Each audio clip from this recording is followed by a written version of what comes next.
सुप्रभात विद्यार्थियों। Last class में हमने अव्ययभाव समास पढ़ा था और अव्ययभाव समास में हमारे अव्यय पद चल रहे थे और उन अव्यय पद में हमने अनु, निर, उप और से ये चार अव्यय पद हमने पढ़े थे। तो एक बार मैं इनका रिवीजन कर देता हूं, उसके बाद हम नेक्स्ट अव्यय पद लेते हैं।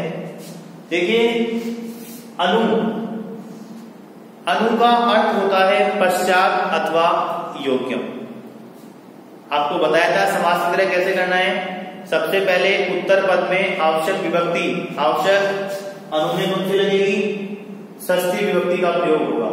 तो यहाँ उत्तर पद में षष्ठी विभक्ति का प्रयोग होगा और उसके बाद में पूर्व पद अनु का अर्थ लिखा जाएगा। तो अनु का अर्थ होता है पश्चात अथवा योग्यम। इसके बाद आपके निर, निर का अर्थ होता है अभावः है। निर का अर्थ क्या होता है? अभावः है।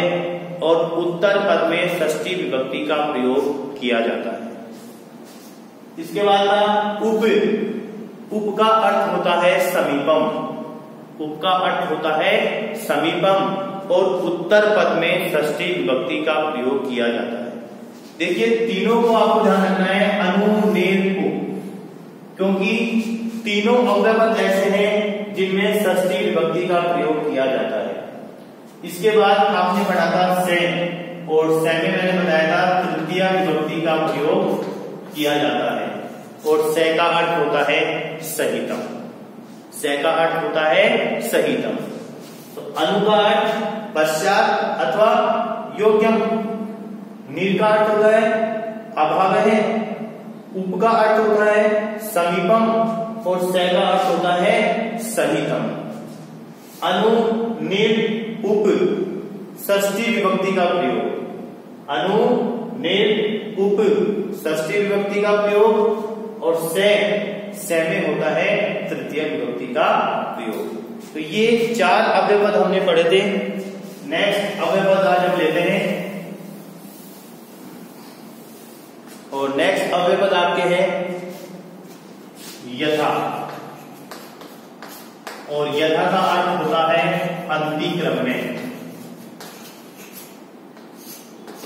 अंतिक्रम में के अनुसार, अंतिक्रम में होता है के अनुसार। तो यथा का अर्थ हो गया अंतिक्रम में। अब हम देखते हैं विभक्ति। तो जब समास विग्रह करेंगे तो यथा के साथ में द्वितीय विभक्ति का प्रयोग किया जाता है। यथा के साथ में द्वितीय विभक्ति का प्रयोग किया जाता है। द्वितीय विभक्ति का प्रयोग कहां करेंगे? उत्तर पद में करेंगे। द्वितीय विभक्ति का प्रयोग हम उत्तर पद में करेंगे और पूर्व पद क्या है? यथा, इसका अर्थ लिखा जाता है। तो देखिए एग्जांपल लेते हैं। यथा शक्ति, सही लिखा हुआ है या यथा शक्ति में आएगा? यथा शक्ति, दोनों में से समस्त पद देखना है आपको कौन सा राइट है। तो देखिए मैंने बताया था अकारांत और आकारांत का अम हो जाता है, इकारांत और ईकारांत का ई होता है और उकारांत और उकारांत का उ हो जाता है। तो यहाँ अंतिम पद है शक्ति, इकारांत है तो इकारांत में आप अम करोगे क्या? नहीं होगा, ये रोग है, गलत है। यथा शक्ति केवल क्या लिखा हुआ मिलेगा आपको? यथा शक्ति। इकारांत है तो इकारांत का ई ही रहेगा। अब देखते हैं नेक्स्ट हम देखते हैं यथाशक्ति, राइट है लिखा हुआ। अब हमें इसका समास विग्रह करना है। तो समास विग्रह करने के लिए सबसे पहले उत्तर पद में आवश्यक विभक्ति लगाएंगे। आवश्यक विभक्ति कौन सी लग रही है? यहाँ पर विभक्ति का प्रयोग हो रहा है, यहाँ पर द्वितीय का। उत्तर पद में हमें द्वितीय विभक्ति का प्रयोग करना है और शक्ति की द्वितीय विभक्ति क्या बनेगी? शक्ति बन जाएगी। शक्ति की द्वितीय विभक्ति क्या बन जाएगी? शक्ति। किसी भी पद में आप मैं का प्रयोग करेंगे तो वो द्वितीय विभक्ति बन जाती है। तो शक्तिम, इसके बाद में पूर्व पद जो अव्यय पद है इसका अर्थ लिखा जाएगा। तो यथा का अर्थ क्या होता है? यथा का अर्थ होता है अंतिक्रम में। तो यहां पर हो जाएगा शक्तिम अंतिक्रम। यथा शक्ति का क्या हो जाएगा? शक्तिम अंतिक्रम में। और लेते हैं एग्जाम्पल, यथा कालम। यहां देखिए कालम मैंने किया है, यहां मैं नहीं है, यहां मैंने नहीं किया है। पता होना चाहिए आपको, काल शब्द अकारांत है और अकारांत का क्या हो जाता है? अम हो जाता है, इसलिए मैंने यहां क्या किया? कालम कर दिया। अब यहां काल शब्द में आपको द्वितीय विभक्ति का प्रयोग करना है। तो काल की द्वितीय क्या बन जाएगी? काल की द्वितीय बन जाएगी काला। यथा का अर्थ क्या होता है? अंतिक्रम में। तो क्या हो जाएगा? कालम अंतिक्रम। कालम अंतिक्रम में। अब हम एक समास विग्रह लेते हैं, उसका समस्त पद हम बनाएंगे। पद लिया मध्यम, मध्यम अंतिक्रम में। हमारे पास समास विग्रह आ गया मध्यम अंतिक्रम में। अब हमें इसका समस्त पद बनाना है। तो सबसे पहले तो हमें पहचानना है कि यहाँ अव्यय पद कौन सा प्रयोग होगा। समास पहचानना आसान है क्योंकि इसमें अव्यय पद मिलेगा या अव्यय पद का अर्थ मिलेगा। तो जैसे ही आपने देखा कि यहाँ अंतिक्रम में लिखा हुआ है और अंतिक्रम में किस अव्यय पद का अर्थ होता है? यथा शब्द का अर्थ होता है। तो हमें सबसे पहले अव्यय पद को लिखना होता है और अव्यय पद आपने पहचान लिया कि अंतिक्रम में होता है यथा। अब देखिए यहां पर मध्यम। अब यहां क्या लिखेंगे? मूल शब्द क्या है? मूल शब्द है मति और मति है ईकारांत। तो पहले मैंने बताया था ईकारांत का क्या करना होता है? ईकारांत तो ईकारांत ही रहेगा। तो यथा मति, यथा मतिम आपने कर दिया तो आपका एग्जाम्पल गलत है। ठीक है, तो यहां पर हो जाएगा यथा मति। एक एग्जाम्पल छोड़ लेते हैं, संयम अंतिक्रम में। संयम अंतिक्रम में। अब फिर आपने यहां पहचाना कि जैसे ही अंतिक्रम में आ गया तो अंतिक्रम में किस अव्यय पद का अर्थ है? यथा का। तो सबसे पहले यहां प्रयोग करेंगे यथा का। अब इसके बाद में अंतिम पद में आपको ध्यान रखना होता है, संयम यहां लिखा हुआ है और संयम में मूल शब्द क्या है? संयम में मूल शब्द है समय। मूल शब्द है समय और समय यहां पर क्या है? अकारांत है। तो अकारांत और अकारांत का क्या करना होता है? हम करना होता है। तो ये हो जाएगा यथा समय। तो ये आपका समास था अव्ययभाव और अव्ययभाव में यथा। यथा का अर्थ होता है अंतिक्रम में। उत्तर पद में आवश्यक विभक्ति कौन सी? द्वितीय। उत्तर पद में द्वितीय विभक्ति का प्रयोग आपको करना होता है। तो ये आपके था यथा अव्यय पद और अंतिम अव्यय पद आपके आता है प्रति।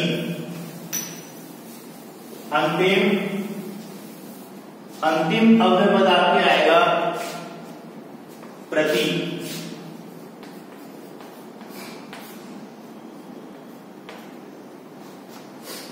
देखिए प्रति में आपको करना होता है उत्तर पद को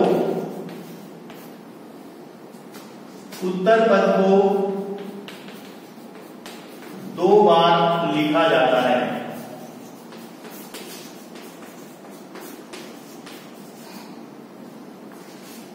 उत्तर पद को 2 बार लिखा जाता है और दोनों पदों में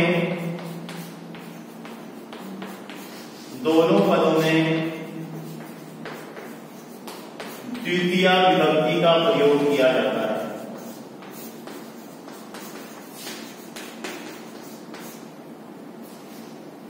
देखिए प्रति अव्ययपद जहां आ जाता है वहां उत्तर पद को आपको 2 बार लिखना होता है। अब यहां आपको प्रति का अर्थ नहीं लगाना होता है। प्रति जहां आ जाए उत्तर पद को आप 2 बार लिखेंगे और दोनों में द्वितीय विभक्ति का प्रयोग आपको करना है और उसके बाद में आपको प्रति का ही प्रयोग करना है। दोनों पदों में आप द्वितीय विभक्ति का प्रयोग करेंगे, उसके बाद में आपको प्रति का ही प्रयोग करना है, प्रति ही आपको लिखना है। एग्जाम्पल लेते हैं।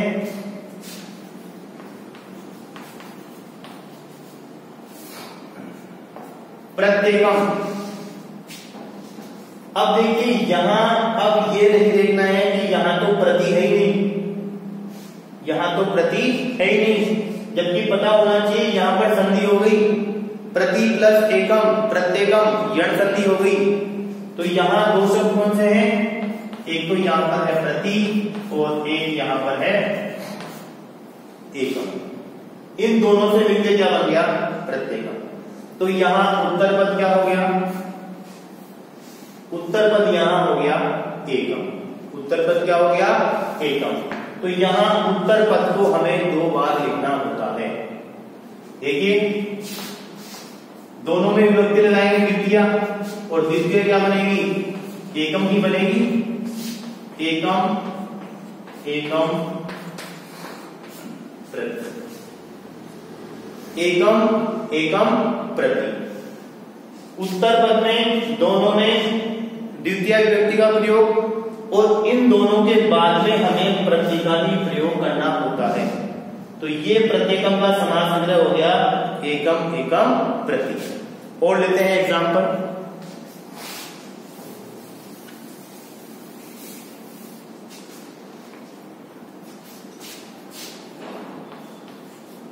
प्रत्येकम शब्द लिखा है यहां पर प्रत्येकम। देखो यहां पर भी संधि है प्रति प्लस अर्थम, प्रति प्लस अर्थम। तो यहां एक शब्द है प्रति जो कि अव्ययपद हो गया और एक यहां पर है अर्थम। उत्तर पद अर्थम है, इसको हमें 2 बार लिखना है और दोनों में द्वितीय विभक्ति का प्रयोग हमें करना है। तो ये आपका हो गया अर्थम अर्थम प्रति, अर्थम अर्थम प्रति। प्रति संयम, संयम संयम प्रति। तो ये आपके अव्ययपद है प्रति। तो 6 अव्ययपद आपके हो गए और 6 अव्ययपद ही आपके सिलेबस में हैं। तो समास आपका कंप्लीट है। 3 समास आपके सिलेबस में थे। कर्मधारय समास आपने पढ़ा, द्वंद्व समास आपने पढ़ा और लास्ट अव्ययभाव समास आपने पढ़ा। इसमें 6 अव्ययपद आपने पढ़े। अनु आपने पढ़ा है, अनु के बाद में उप आपने पढ़ा है, निर आपने पढ़ा है, से आपने पढ़ा है, यथा आपने पढ़ा है और प्रति आपने पढ़ा है। तो ये 6 अव्ययपद आपने पढ़े हैं। तो समास आपका कंप्लीट है। तो आज हम इतना ही लेंगे। नेक्स्ट टॉपिक लेंगे हम नेक्स्ट क्लास में। धन्यवाद।